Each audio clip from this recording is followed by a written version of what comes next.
আসসালামু আলাইকুম রহমতুল্লাহি ওয়া বারাকাতুহু। চাল পরা, আয়না পরা, রুটি পরা, বাটি চালান, সরিষা পরা, ডিম পরা, জুতা পরা, এছাড়াও আরও যত পরা আছে, সমস্ত পরা থেকে বাঁচার উপায়। আসলে আমরা শয়তানের ধোকায় পড়ে অনেক কিছু করে ফেলি, কিন্তু আল্লাহ পাক রব্বুল আলামিন কিন্তু মাফ করেন। কিন্তু কবিরাজরা যে কাজ করে তারা হচ্ছে কুফরি কালাম করে। আপনি যদি তদবির না করান, আপনি যদি নিয়মিত তওবা না করেন, আল্লাহর কাছে ক্ষমা না চান, তদবির না করেন, তদবির কীভাবে করবেন সেটা আমি পরবর্তীতে বলে দিচ্ছি। তো প্রথম কথা হচ্ছে আপনাকে অবশ্যই তদবির করতে হবে। আর তদবিরটা কি? তদবিরটা হচ্ছে আমি পরে বলে দিচ্ছি। প্রথমত আপনাকে তওবা করতে হবে যে এমন কাজ আর করা যাবে না। দেখেন, চাল পরা, আয়না পরা, রুটি পরা, বাটি চালান, সরিষা পরা, যত ধরনের পরা আছে এগুলো কিন্তু কুফরি কালাম, বুঝছেন? এই কুফরি কালাম থেকে বাঁচার জন্য প্রথমে আপনাকে তওবা করতে হবে যে আস্তাগফিরুল্লাহ রাব্বি মিন কুল্লি যামবি ওয়া আতুবু ইলাইহি লা হাওলা ওয়ালা কুওয়াতা ইল্লা বিল্লাহিল আলিয়্যিল আযীম। আপনি তওবা করবেন।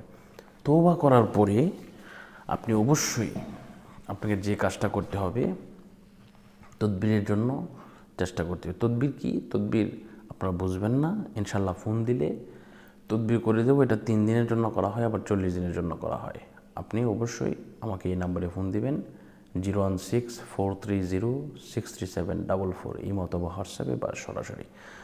আপনাদেরকে বলছি 100% কাজ হবে। আপনাকে কোনো কুফরি কালাম বা কোনো ধরনের জাদুটোনা কোনো কিছুই আপনাকে কোনো কিছু করতে পারবে না। ইনশাল্লাহ এমন পরামর্শ দেব আপনাকে, এমনভাবে করে দেব। তো বিষয়টা হচ্ছে, আমরা পাপ করলে কিন্তু আল্লাহ পাক ক্ষমা করেন, বা আপনি যদি এটা ফেরত দিয়ে দেন আপনি অবশ্যই ক্ষমা প্রার্থী হবেন। তবে আপনাকে এই সমস্ত পড়া থেকে, চাল পড়া, আয়না পড়া, রুটি পড়া, বাটি চালান থেকে বাঁচার জন্য অবশ্যই আপনাকে তদবির করতে হবে। এখন অনেকেই বলতে পারেন যে হুজুর, চাল পড়া, বায়না পড়া, রুটি পড়া, বাটি চালান এগুলো খেলে কী হয়? শুনেন, কুফরি কালাম এমন একটা বিষয়, বিভিন্ন ধরনের বিভিন্ন কিছু হতে পারে।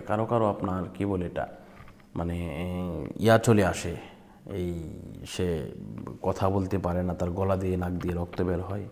আবার অনেকেই বিভিন্ন ধরনের কষ্ট হয়, সে কোনো কিছু করতে পারে না। তার আবার অনেকেই মারা পর্যন্ত যায়, বুঝতে পারছেন? মানে এমন হয়ে যায় যে তার জীবন নাশ হয়ে যায়। তো এই বিষয়গুলো আমাদেরকে খেয়াল রাখতে হবে ইনশাল্লাহ। তো আপনাদেরকে বলছি, যদি যোগাযোগ করেন ইনশাল্লাহ নাম্বারে ফোন দিবেন, ইমো বা হোয়াটসঅ্যাপে যোগাযোগ করবেন। তো আজকের মতো এই পর্যন্তই। সকলের সুস্বাস্থ্য কামনা করছি, বিদায় নিচ্ছি। আসসালামু আলাইকুম রহমতুল্লাহ।